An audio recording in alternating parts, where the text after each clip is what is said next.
On our morning show, we are here with Rebecca Cooke.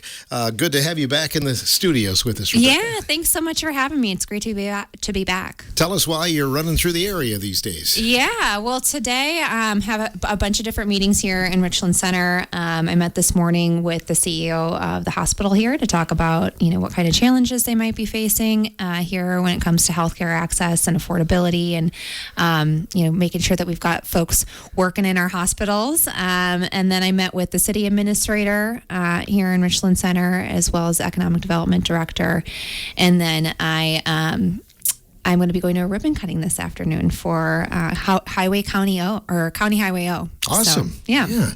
So you're running for Congress. Yep. And this is the second time you've been through these parts running for Congress, right? Well, I've been to Richland Center a number of different times. Right. This is my second time on your show, but yeah, I've been down to Richland County a number of times. I grew up on a dairy farm. I'm from up in the Eau Claire area, so I grew up on a dairy farm, showing cows in 4-H from the time I was like this tall, and which for people that can't see, I was short and could hold a halter. When I was a little girl, I used to show cattle. But like a lot of Wisconsin farmers, we sold our cows because of the price of milk and competition with larger dairies. And that's a big reason why I chose to step up, is to, really even the playing field for our small and mid-sized farms to be able to compete. And last cycle I ran for this seat and nearly flipped it from red to blue. So. Right. So very concerning right now for all of the farm families in Wisconsin, isn't it? Yeah. I mean, I think we've continued to see Trump's really a war on American farmers. When you look at soybeans, starting with tariffs and the impact that that's had on our soybean markets because of trade tensions with China. And now you look most recently, the U.S. is importing beef from Argentina, which is really undercutting cattle producers. So it's been really terrible for folks. And the other thing is that our Congressman, Derek Van Orden, sits on the House Agriculture Committee, yet has failed to pass any sort of farm bill. And so we need people that are willing to put American farmers first. And that's what I intend to do when I'm in Congress. And your election, when is the election coming up?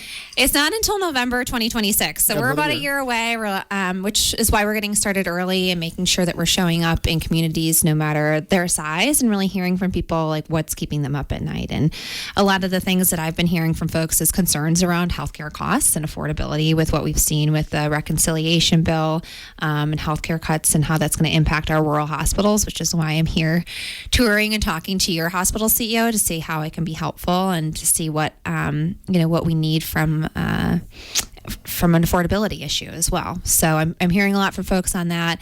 I'm hearing a lot of folks that are concerned about tariffs and what they're going to do to our farm economy, and also our small business economy. There's a lot of people, because of the impact that's had on supply chains, they're seeing costs go up in a really big way. And I think a lot of people are seeing costs go up really in general. You have people at the gas pump, at the grocery store, people's rent, it's all really rising. So yeah.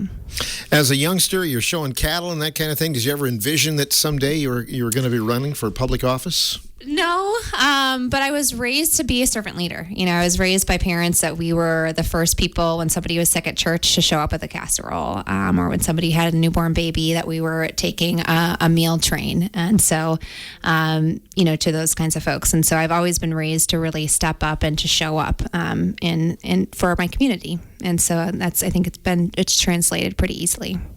What did you learn last time when you were running? And, maybe some things that you might do differently this time during this campaign? Yeah. I think that really getting out there. So some things that I learned, I would say, is just getting out there early, and I think we have a real opportunity with a lot of the UW campuses and a lot of our technical systems to engage younger people, which is something I'd like to do more of, that I think we could have done more when I ran before, because of what a large technical college system we have in this district and what a large UW system we have in this district.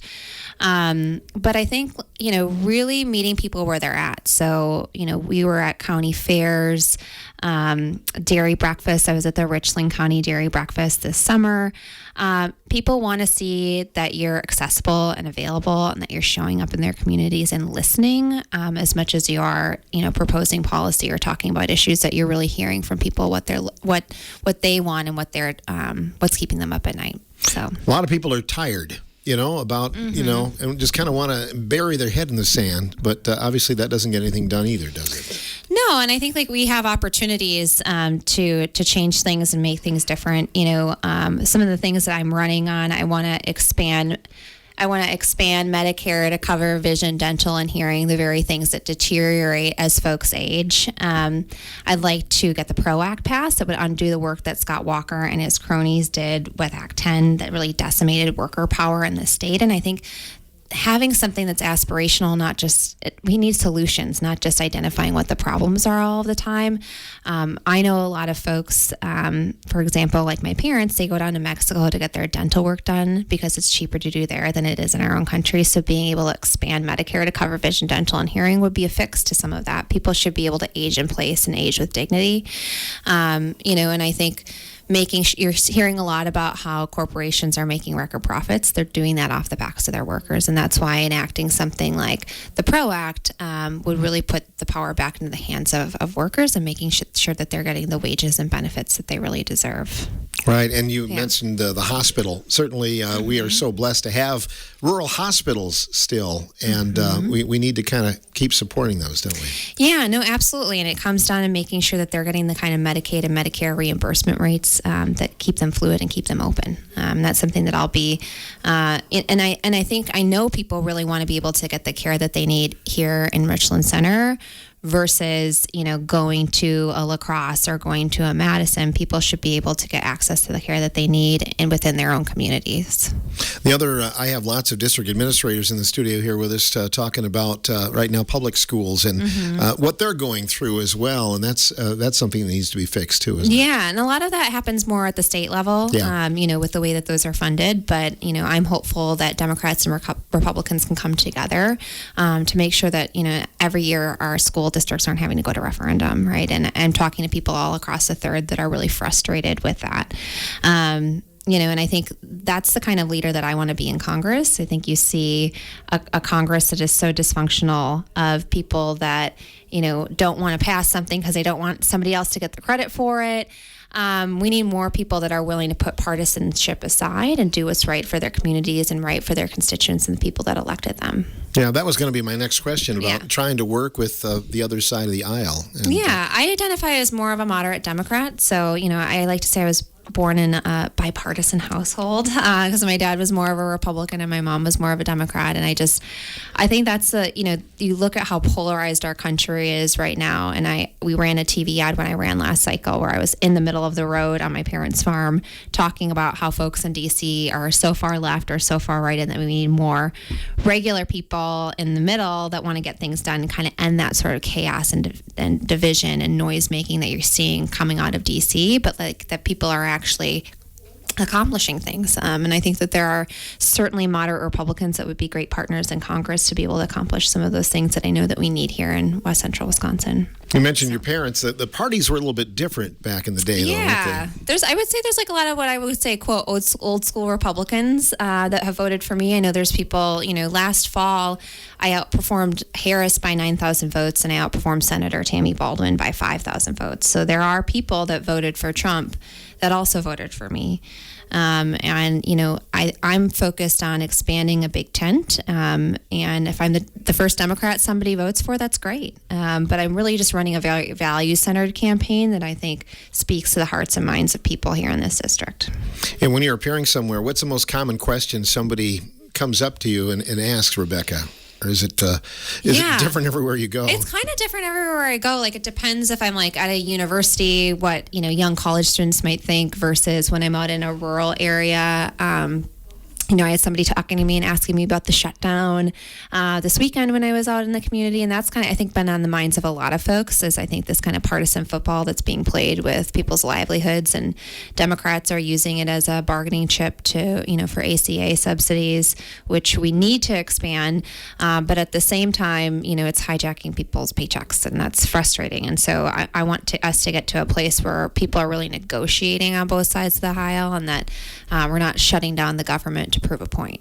So I'm running against Derek Van Orden. So that's my main opponent. So, and I think that He hasn't done any favors for folks here in the 3rd Congressional District. He's voted lockstep with the Trump administration, and so a lot of the rising costs that we're seeing, a lot of the issues with tariffs, that's directly from somebody like Derek, right? And so he's also on the House Ag Committee and has failed to pass a farm bill in his time that he's been in Congress, which has been really frustrating for a lot of farmers here in this district. Anything else you want to add today, Rebecca? No, but I'm excited to come back. I'm excited to see you down the line as the campaign continues to progress, and I'm sure I'll be back for the Richland County Fair next year, and among other things. But I appreciate the time, and I think we need more regular, working class voices to represent us out in D.C. Maybe you can show a cow at the county fair. I could. Yeah. I mean, I like to say that we need more people on the House Ag Committee that have credentials of winning grand champion at the Northern Wisconsin State Fair, which I have done, than some of these people with like the JDs and MDs behind their names. I think that bears more clout in getting things done for agricultural families. Thanks for stopping by and seeing us today. Appreciate it. Thank you so much. Rebecca Cooke joining us, running for Congress here in our area, and we'll be back with more coming up on The Morning Show.